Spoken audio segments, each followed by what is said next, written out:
Good morning friends আমার নাম সঞ্জীব পয়রা। টুডে আজকে আমরা কম্পোজিট ফিশ কালচার নিয়ে আলোচনা করব। কম্পোজিট ফিশ কালচার মিন্স একটা পুকুরে আমরা বিভিন্ন ধরনের স্পিসিসের মাছগুলোকে একত্রিতভাবে কালচার করার পদ্ধতিকে আমরা কম্পোজিট ফিশ কালচার বলছি। অর্থাৎ ডেফিনেশন যদি আমরা দেখে নিতে পারি, stocking of culturable fishes of different species which different feeding habit in same ponds.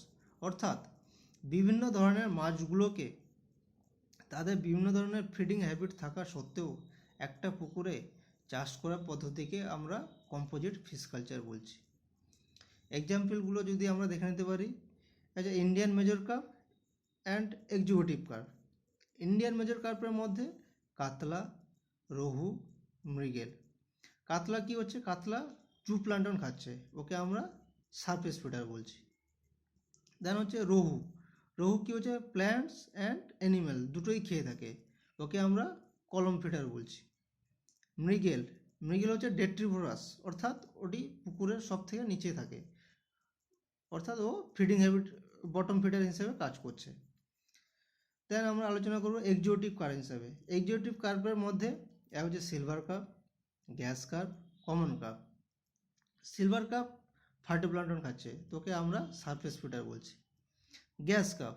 Gas carp herbivorous হিসেবে কাজ করছে, অর্থাৎ ও surface feeder and column feeder হিসাবে ফিডিং করে থাকে। Common carp. কমন কার্পকে আমরা ডেট্রিভোরাস এবং ওমনিভোরাস দুটোই বলতে পারি, ও বটম ফিডার হিসাবে ফিডিং করে থাকে। তারপর আমরা দেখে নেব কীভাবে কালচার করা হচ্ছে, অর্থাৎ সাইট সিলেকশান। সাইট সিলেকশানে কিছু পয়েন্টগুলো আমরা দেখে নিচ্ছি। এক হচ্ছে সোর্স অফ ফ্রেশ ওয়াটার, অর্থাৎ ফ্রেশ ওয়াটারে উৎসটা কোথা থেকে আমরা পাবো।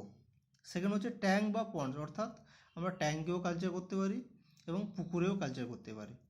তিন হচ্ছে pre stocking, post stocking, fertilization and feeding, অর্থাৎ মাছ চাষের পূর্বে বা পরবর্তী সময়ে বা কীভাবে আমরা ফার্টিলাইজেশন করব, ওটা পরবর্তী সময়ে আমরা আলোচনা করছি। চার হচ্ছে মানি। মানি অ্যাকচুয়ালি আমরা ওটা ইন্ডিভিজুয়ালিও করতে পারি, পার্টনারশিপ হিসাবে করতে পারি, কোম্পানি হিসাবে করতে পারি। পাঁচ হচ্ছে পন্ড ম্যানেজমেন্ট, কীভাবে আমরা ওটাকে ম্যানেজমেন্ট করব। এক যদি আমরা দেখে নিতে প্রি স্টকিং, অর্থাৎ আমরা মাছ চাষের পূর্বে বিভিন্ন ধরনের উইডস আছে বা আনওয়ান্টেড স্পিসিস আছে, প্রেডেটরি ফিশেস আছে, ওগুলো আমাদের অ্যাট ফার্স্ট আমাদেরকে রিমুভাল করতে হবে।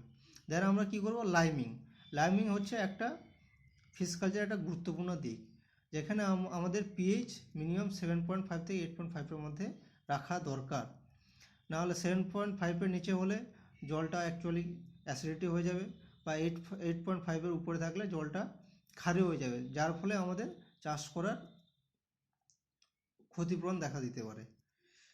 দুই হচ্ছে ফার্টিলাইজার। ফার্টিলাইজারে আমরা ইউজ করব কেন? ফার্টিলাইজারের মাধ্যমে আমরা প্রোডাক্টিভিটি ইনক্রিজ করাতে পারবো।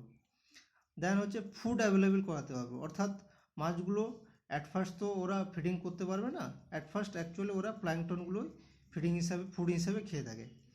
দেন ফার্টিলাইজারের মাধ্যমে আমরা ফিজিকো অ্যান্ড কেমিক্যাল অ্যান্ড ক্লাইমেট কন্ডিশানটাকে আমরা ঠিক রাখতে পারি, অর্থাৎ লাইমিং এবং ফার্টিলাইজেশনের মাধ্যমে আমরা এইসব দিকগুলো ঠিকঠাক করতে পারি। দেন আমরা স্টকিং করতে পারবো।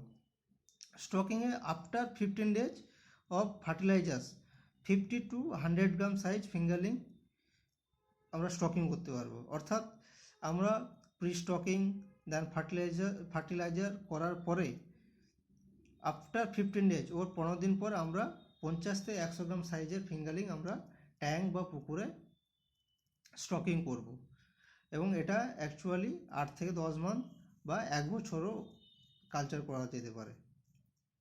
দেন হচ্ছে পোস্ট স্টকিং। পোস্ট স্টকিংয়ে কী হচ্ছে? আমরা ফিঙ্গারলিং স্টকিং করে দিলাম, দেন আমরা পোস্ট স্টকিংয়ের জন্য আমরা ফিড ইউজ করতে পারি, বা আমরা ঘরোয়া তৈরি, যেটা আমরা বলি ঘরোয়া তৈরির মাধ্যমে আমরা ফিডটাকে তৈরি করতে পারি। যেমন rice bran, groundnut oil cake, molasses বা সর্ষে খোল, এগুলো মিক্সিং করে আমরা ঘরোয়া পদ্ধতির মাধ্যমে ফিড তৈরি করে আমরা মাছকে খাবার